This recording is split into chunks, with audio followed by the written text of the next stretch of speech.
سلام به همه طرفداران بازی‌های ویدیویی. امروز قصد داریم نیتندو سویچ 2 نسل جدید و قدرتمند کوچولوی نیتندو رو معرفی کنیم که با طراحی و امکانات جدیدش تجربه بازی رو متحول کرده. اگر دنبال یک کنسول جدید و جذاب هستید حتما تا آخر ویدیو همراه ما باشید و قبل از ادامه لطفا همین حالا کانال رو سابسکرایب کنید و زنگوله رو فعال کنید تا هیچ ویدیویی رو از دست ندید.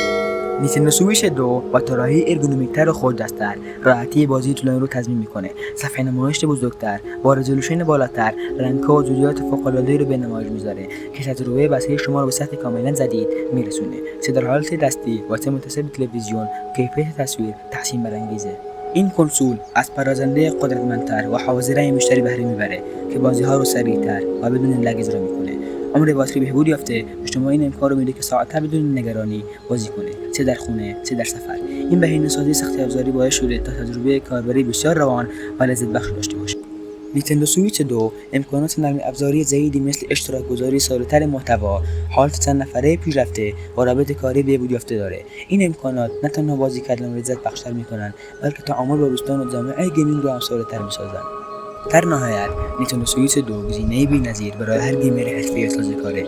اگر شما علاقه‌مند به تجربه این کنسول هستید حتما نظر و تجربتون روی پایین کامنت‌ها با ما در میون بذارید. ممنون که با ما بودید. فراموش نکنید لایک کنید و به کانال بپیوندید تا از جدیدترین ویدیوهای ما مطلع بشید. تا ویدیو بعدی، خداحافظ.